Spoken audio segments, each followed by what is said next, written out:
नमस्कार दोस्तों, मेरा नाम है सोनू और आप देख रहे हैं हमारा हिंदी यूट्यूब चैनल हिटसन। तो आज का हमारा जो टॉपिक है इसमें हम कोपा ट्रेड का प्रीवियस ईयर का क्वेश्चन पेपर करने वाले हैं। यहाँ आप देख सकते हैं कि हमारे पास जो क्वेश्चन पेपर है ये 2014 का है। इससे पहले है 2013 का जो क्वेश्चन पेपर था वो हम सोल्व कर चुके हैं। अगर आपने नहीं देखा है तो कोपा ट्रेड की जो प्लेलिस्ट है हमारे यूट्यूब चैनल पर, वहां पर जाकर के आप उसे देख सकते हैं। तो चलिए सोल्व कर लेते हैं इस क्वेश्चन पेपर को और देखते हैं कि इसमें आपसे किस तरह के सवाल एग्जाम में पूछे गए थे। यहाँ पर आप देख सकते हैं कि यहाँ पर हिंदी और इंग्लिश दोनों लैंग्वेज में जो क्वेश्चन लिखे हुए हैं। तो मैं यहाँ क्या करता हूँ, मैं केवल इंग्लिश क्वेश्चन को पढ़ूंगा और जूम करके यहाँ पर आपको जो इसके आंसर बताता रहूंगा। यहाँ पर मैं आपको एक बात बता देता हूँ कि पुराने टाइम में जो क्वेश्चन आते थे उसको थ्योरी बेस्ड भी होते थे और ऑब्जेक्टिव टाइप भी होते थे। यानी कि आपको उसके अंदर क्या था कि जो आपको पेपर दिया जाता था उस पर आपको लिखना पड़ता था मैनुअली। उस समय जो ओएमआर सीट नहीं होती थी। ठीक है, तो इसमें कुछ क्वेश्चन जो है एमसीक्यू टाइप है और कुछ आपके थ्योरी बेस्ड होंगे। तो हम दोनों तरह के क्वेश्चन यहाँ पर सोल्व करने की कोशिश करेंगे। तो सबसे पहला प्रश्न है, what is the function of input device. तो जो आपके इनपुट डिवाइस होते हैं कंप्यूटर के अंदर, उनका क्या काम होता है? वो यूजर से डेटा को इनपुट लेने का काम करते हैं। यहाँ पर आप देख सकते हैं आंसर भी लिखा हुआ, यूजर से इनपुट लेने के लिए हम इसका इस्तेमाल करते हैं। ठीक है, दूसरा प्रश्न है, कंप्यूटर में ऑपरेटिंग सिस्टम क्या होता है। तो ऑपरेटिंग सिस्टम क्या होता है? आपके कंप्यूटर के सारे मैनेजमेंट का काम करता है, मेमोरी को, प्रोसेसर को, सब कुछ मैनेज करता है। इसके अलावा ये क्या करता है, जो दूसरी एप्लीकेशन होती है उनको एक प्लेटफॉर्म प्रोवाइड करता है। यानी कि जो एप्लीकेशन सॉफ्टवेयर होते हैं वो आपने देखा होगा कि मैक जो आईओएस के हैं वो आपके आईओएस के मोबाइल में चलेंगे, और जो आपके मैक ऑपरेटिंग सिस्टम जो एप्पल के सॉफ्टवेयर हैं वो मैक के कंप्यूटर में चलते हैं, और जो आपके विंडो ऑपरेटिंग सिस्टम के अंदर चलने वाली एप्लीकेशन होती है वो विंडो के ऑपरेटिंग सिस्टम में चलती है। तो ऑपरेटिंग सिस्टम क्या है? एक प्लेटफॉर्म होता है जहां पर इसी प्लेटफॉर्म के अनुसार, यानी कि जो एप्लीकेशन इस प्लेटफॉर्म पर सपोर्ट करती है केवल वही एप्लीकेशन इस प्लेटफॉर्म पर चल जाती है। तो यहां पर आप देख सकते हैं आंसर लिखा हुआ कि एक प्लेटफॉर्म जो अन्य एप्लीकेशन को रन करने में मदद करता है, उनको एक प्लेस प्रोवाइड करता है। तीसरा प्रश्न है, कंप्यूटर मेमोरी के यूनिट्स की सूची दीजिए। कंप्यूटर मेमोरी के यूनिट यानी कि कंप्यूटर के अंदर जो मेमोरी होती है उसको मापने की इकाई होती है, जैसे कि बिट, बाइट, निबल, ठीक है, किलोबाइट, इस तरह। तो आपको यहाँ पर बताना है कि लिखना आपको कि एक बाइट में कितना होता है, ठीक है, 8 बाइट में कितना होता है। तो मैंने यहाँ पर आप देख सकते हैं, मैंने लिखा भी हुआ है इंग्लिश में, आप देख सकते हैं। ठीक है, कि एक बिट में होता है आपका एक जीरो या फिर एक, जो आपके बाइनरी नंबर होते हैं ये या तो एक जीरो या फिर एक होगा, वो आपका एक बिट होगा। और 4 बिट मिलकर के आप एक निबल बना सकते हैं।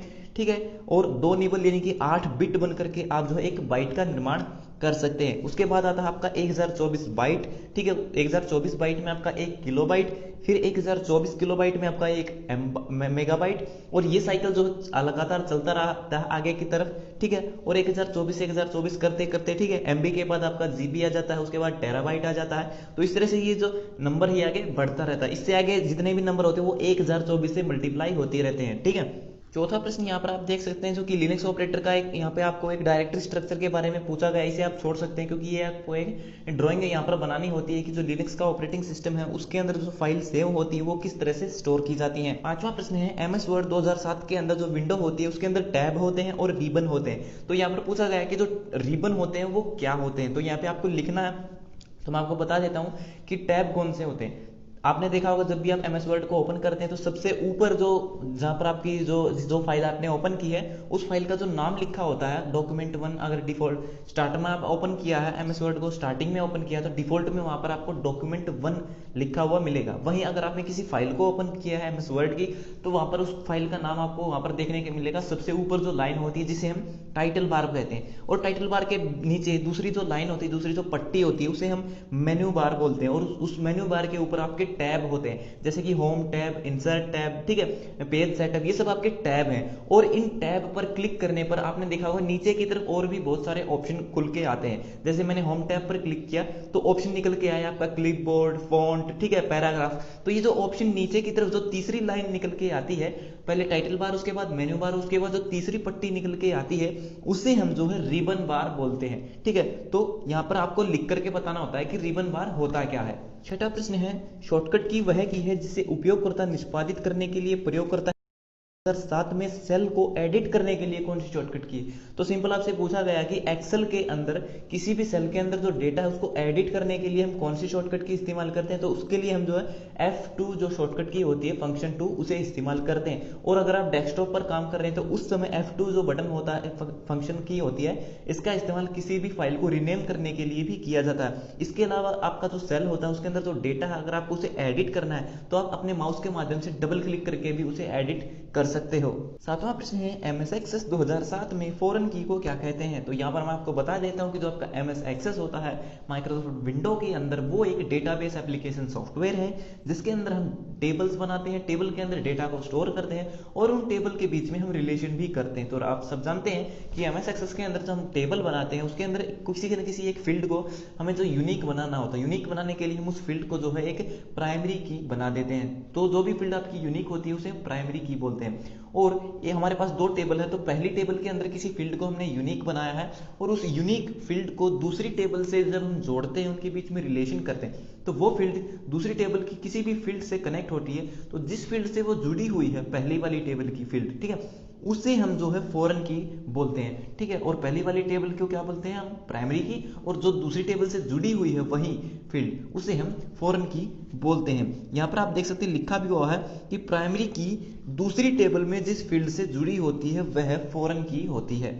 आठवां प्रश्न है MySQL में कमांड को श्रेणीबद्ध कीजिए। तो यहाँ पर आपका जो DCL होता है जिसमें क्या होता है आपकी डेटा कंट्रोल लैंग्वेज। DCL का मतलब होता है डेटा कंट्रोल लैंग्वेज, यानी कि MS एक्सेस के अंदर आप क्या करते हैं, डेटा को जो आप चेंज कर सकते हो मैनुअली टेबल के अंदर, लेकिन MySQL में क्या होता है आपको कमांड लिखनी पड़ती है। तो यहाँ पर आपको जो है कमांड लिखनी है कि MySQL जो डेटाबेस है उसके अंदर DCL की जो कमांड है वो कौन कौन सी है। तो ये जो क्वेश्चन आपके एग्जाम में नहीं आने वाले, क्योंकि MySQL से 2020 के जो एग्जाम होंगे उनमें कोई क्वेश्चन नहीं आएगा। तो DCL की फुल फॉर्म है डेटा कंट्रोल लैंग्वेज, ठीक है। नौवां प्रश्न है प्रोग्रामिंग शैली को परिभाषित कीजिए। तो इस प्रश्न को आप छोड़ दीजिए। 10वां प्रश्न है what is 4 type of categories in .NET tool box. तो इस क्वेश्चन को भी आप यहाँ पर छोड़ सकते हैं। 11वां प्रश्न है इन computer networking has more advantage for the user what is called resource sharing. यानी कि कंप्यूटर नेटवर्किंग के अंदर क्या होता है, उसके बहुत सारे फायदे हैं।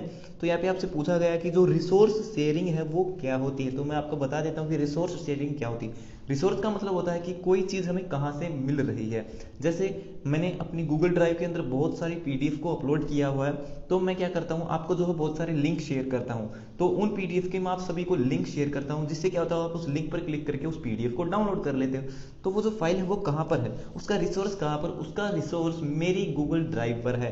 तो रिसोर्स शेयरिंग क्या होती है कि किसी भी फाइल को दूसरे यूजर्स के साथ शेयर करना। यहाँ पर आप देख सकते हैं इसका जो आंसर भी मैंने लिखा हुआ इंफॉर्मेशन को शेयर करना, इसका जो है उत्तर है, ठीक है।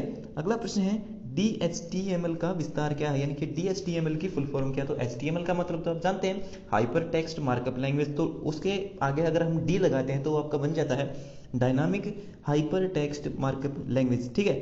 13वां प्रश्न है in operating system a system program to execute more than one applications at a time. यानी कि ऐसा ऑपरेटिंग सिस्टम जिसके अंदर जो है उसके अंदर ऐसी खासियत होनी चाहिए कि वो एक ही बार में जो है एक से ज़्यादा एप्लीकेशन को रन कर सके। यानी कि आप एक ही टाइम में MS वर्ड को, एक्सेल को, पावर पॉइंट को, तीनों एप्लीकेशन को चलाना चाहते हैं एक ही समय में, ठीक है। उनको मिनिमाइज करके आप रख सकते हैं। तो वो जो फंक्शनैलिटी होती है उसे हम कहते हैं, उसे हम मल्टीटास्किंग कहते हैं। तो उस खासियत को हम बोलते हैं कि उस ऑपरेटिंग सिस्टम के अंदर मल्टीटास्किंग की खासियत है। तो विंडोज ऑपरेटिंग सिस्टम होता है उसके अंदर आपको मल्टीटास्किंग फैसिलिटी मिलती है। अगला प्रश्न है which of the following is an example of operating system. तो इनमें से कौन सा एक ऑपरेटिंग सिस्टम का उदाहरण है। तो माइक्रोसॉफ्ट ऑफिस नहीं है। तो माइक्रोसॉफ्ट जो विंडो है वो एक ऑपरेटिंग सिस्टम है, और जो आपका माइक्रोसॉफ्ट ऑफिस है वो आपको माइक्रोसॉफ्ट विंडो के अंदर आपको मिलता है, ठीक। और डेस्कटॉप क्या होता है, आपकी जो स्क्रीन होती है, जब भी आप कंप्यूटर को स्टार्ट में ओपन करते हैं तो सबसे पहले जो आपको स्क्रीन दिखाई देती है उसे हम डेस्कटॉप कहते हैं। और जो आपका कंट्रोल पैनल होता है उसके अंदर जाकर के आप अपने कंप्यूटर की सारी सेटिंग को कंट्रोल कर सकते हैं। 15वां प्रश्न है in WordPad appear multiple tab stop position, how to clear all tab stop position. तो वर्ड पैड के अंदर जो क्या होता है कि मल्टीपल टैब पोजीशन होती है, यानी कि टैब क्लिक करने पर जो है अलग अलग तरह की पोजीशन वहाँ पे सेट होती है कि आपको टैब क्लिक करने पर कर्सर जो है कितने पॉइंट छोड़ करके आगे बढ़ेगा। तो यहाँ पे पूछा गया है how to clear all tab position, तो सभी टैब पोजीशन को हमें क्लियर करना है। तो इसका जो सही उत्तर है वो है ऑप्शन सी। फॉर्मेट के अंदर हम जाएंगे, उसके बाद टैब पर क्लिक करेंगे, उसके बाद क्लियर ऑल पर क्लिक करेंगे। यहाँ पर मैं आपको बता देता हूँ कि यहाँ पे सभी क्वेश्चन के जो आंसर लगे हुए हैं, क्योंकि ये मैंने खुद से नहीं लगाए हैं, क्योंकि ये जो क्वेश्चन पेपर जब मैंने किसी से लिया था तो उस समय इसमें जो है यहाँ पर मैंने कुछ गलत, यहाँ पे आप देख सकते हैं जो ठीक का निशान है मैंने खुद से लगाया और उस पर जो दो क्वेश्चन ये गलत हुए। तो मैंने एक एक क्वेश्चन को जो है इंटरनेट से सर्च करके जो यहाँ पे सही आंसर लगाए हैं। तो इसलिए आप ये मत समझिएगा कि जो है यहाँ पे जो है पहले से आंसर लगे हुए हैं, क्योंकि ये काफी पुराना पेपर है, इसलिए यहाँ पर जो है पहले से टिक मार्क लगे हुए हैं। 16वां प्रश्न है स्टेप्स टू क्रिएट शॉर्टकट की for calculator application on the desktop, यानी कि जो आपकी शॉर्टकट की होती है यहाँ पे मैं आपको बता देता हूँ कि आपकी जो डेस्कटॉप स्क्रीन होती है उस पर आपको बहुत सारे ऑप्शन देखने को मिलते हैं। उनमें से कुछ ओरिजिनल आइकन होते हैं, कुछ आपके शॉर्टकट्स होते हैं। शॉर्टकट क्या आते हैं कि मान लीजिए आपकी कोई फाइल कहीं किसी अलग फोल्डर के अंदर, सी ड्राइव के अंदर, किसी अलग फोल्डर के अंदर सेव है। अगर आप उस फाइल को जो है राइट क्लिक करके उस फाइल पर जो उसका शॉर्टकट बनाते हैं तो आपका डेस्कटॉप पर बनता है, और डेस्कटॉप पर अगर उस फाइल को शॉर्टकट को आप डिलीट कर देते हो उस फाइल को, तो जो ओरिजिनल फाइल होती है जहां पर वो सेव थी वो डिलीट नहीं होती, क्योंकि उससे क्या होता है कि ओरिजिनल फाइल बच जाती है, केवल उसका शॉर्टकट डिलीट हो जाता है। ठीक है, तो यहाँ पर आपसे पूछा गया है कि कैलकुलेटर का हमें शॉर्टकट बनाना है, तो हमारी जो डेस्कटॉप स्क्रीन है वहां पर हमें कैलकुलेटर को लेकर के आना है। तो कैसे लाएंगे, तो हम ऑल प्रोग्राम के अंदर जाएंगे, उसके अंदर एसेसरीज में जाएंगे, वहां पर हम राइट क्लिक करेंगे कैलकुलेटर के ऊपर। ठीक है, उसके बाद वहां पर हम सेलेक्ट करेंगे क्रिएट शॉर्टकट डेस्कटॉप, हमें शॉर्टकट क्रिएट करना कहां पर, डेस्कटॉप पर। तो ऑप्शन ए यहाँ पर आपका सही है। 17वां प्रश्न है which is contained many buttons that are grouped into categories, यानी कि यहाँ पर आपसे पूछा गया है कि किसके अंदर जो है बहुत सारे बटन होते हैं। तो मैंने आपको बताया था टाइटल बार के नीचे जो आपका मेन्यू बार होता है एमएस वर्ड के अंदर, उसमें आपके बहुत सारे टैब होते हैं, जैसे home tab, insert tab, page setup, ठीक है, व्यू टैब। तो उसमें क्या होता है जो आपके टैब होते हैं, टैब के अंदर जब आप टैब पर क्लिक करते हो तो उसके अंदर और भी बहुत सारे बटन उसके अंदर कंटेन, उसके अंदर शामिल होते हैं। ठीक है, तो कहां पर होते हैं, टैब के अंदर होते हैं। टैब के अंदर क्या होता है, बहुत सारे बटन होते हैं, और उन बटन के वो जो बटन होते हैं वो कहां पर, वो आपके रिबन बार के ऊपर होते हैं। तो 17वें प्रश्न का ऑप्शन ए यहाँ पर सही है।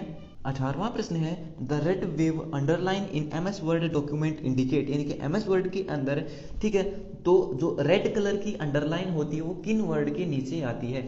तो मान लीजिए एमएस वर्ड के अंदर आप कुछ टाइप कर रहे हैं, अगर किसी वर्ड के नीचे रेड कलर यानी कि लाल रंग की अंडरलाइन आपको देखने को मिलती है तो वो आपकी जो है स्पेलिंग की गलती हो सकती है। वहीं अगर आपको हरे कलर की अंडरलाइन किसी वर्ड के नीचे देखने को मिल रही है, सेंटेंस के नीचे देखने को मिलती है, तो वहां पर आपकी ग्रामर की गलती होती है। ठीक है, यहाँ पर आप देख सकते हैं ग्रामर की एरर में आपको ग्रीन अंडरलाइन देखने को मिलेगी और स्पेलिंग की एरर में आपको रेड कलर की अंडरलाइन देखने को मिलेगी। 19वां प्रश्न है which shortcut key is used to breaking the column in MS Word, MS Word के अंदर कॉलम को ब्रेक करने की शॉर्टकट की कौन सी है। तो यहाँ पर आप देख सकते हो ऑप्शन बी पर टिक मार्क लगा हुआ है, control plus shift plus enter, इस की के माध्यम से हम जो है कॉलम को ब्रेक कर सकते हैं।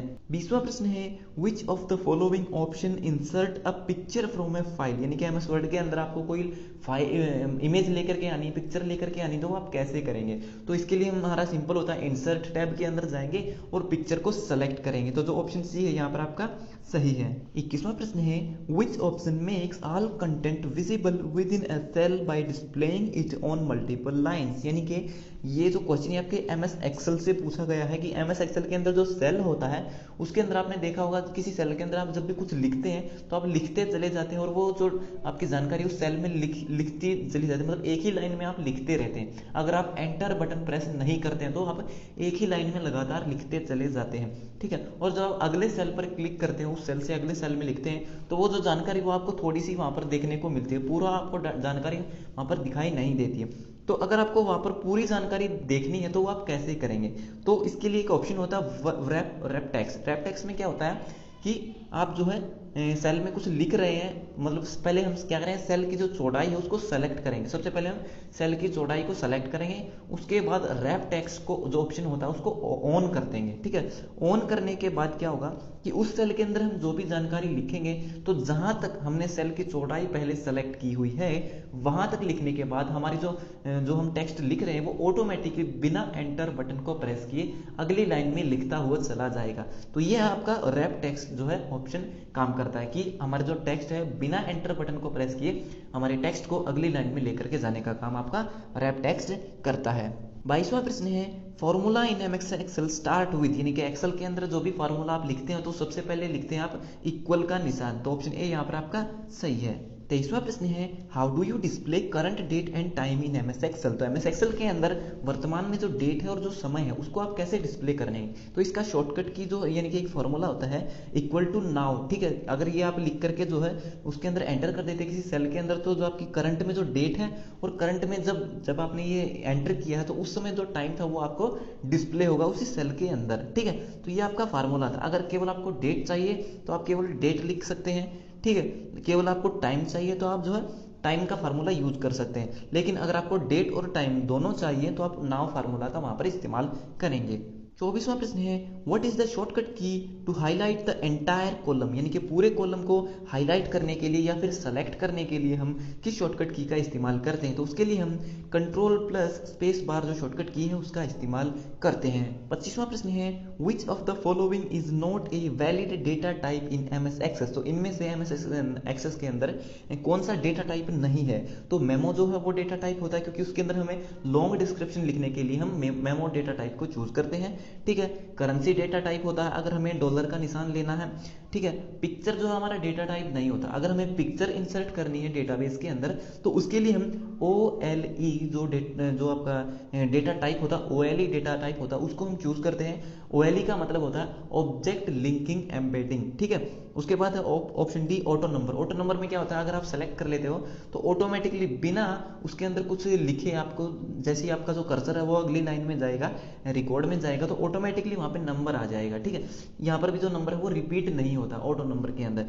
तो पिक्चर नाम का कोई भी डेटा टाइप आपका एमएस एक्सेस के अंदर नहीं होता है, इसके स्थान पर हम OLE डेटा टाइप का इस्तेमाल करते हैं। 26वां प्रश्न है अ फील्ड और a combination of field that create a unique value in each record in a table is called, यानी कि किसी भी टेबल के अंदर एमएस एक्सेस के अंदर किसी टेबल के अंदर किसी फील्ड को आप जो है यूनिक बनाना चाहते हैं तो उसके लिए आप क्या इस्तेमाल करते हैं, तो उसके लिए हम प्राइमरी की का इस्तेमाल करते हैं और उसी प्राइमरी की को किसी दूसरी टेबल की फील्ड से जोड़ते हैं, तो जिस फील्ड से वो जुड़ी है वो प्राइमरी की, उस दूसरी टेबल की फील्ड को हम फॉरेन की बोलते हैं।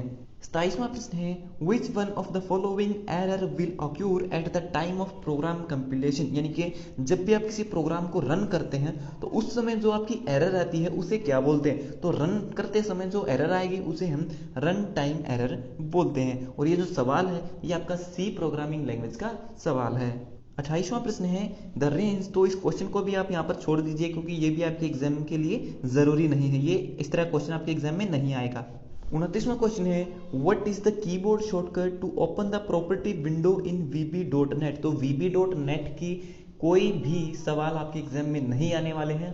एग्जाम में आएंगे आपके VBA के क्वेश्चन, यानी कि visual basic for application VB.net के क्वेश्चन आपके एग्जाम में अब नहीं आते हैं। 30वां प्रश्न है which control is use to accept the single choice with in the set of 2 और मोर चॉइसेस, यानी कि आपने जब HTML के अंदर जब आप प्रोग्राम लिखते हो तो उसके अंदर आपको इनपुट, ठीक है, इनपुट टाइप सेलेक्ट करना होता है कि आप यूजर से जो इनपुट ले रहे हो वो किस तरह से लेंगे, यानी कि इसने पूछा है कि आपको 3 ऑप्शन दिए गए हैं और तीनों में से केवल आपको एक ही सेलेक्ट करना है, ठीक है। तो एक्सेप्ट द सिंगल चॉइस, यानी कि मैंने आपको 3 या 4 ऑप्शन दिए हैं तो उनमें से केवल एक ही आप जो है सेलेक्ट कर सकते हो। अगर आप चाहो भी 2 को सेलेक्ट नहीं कर सकते, आप केवल एक ऑप्शन को ही सेलेक्ट कर सकते हो।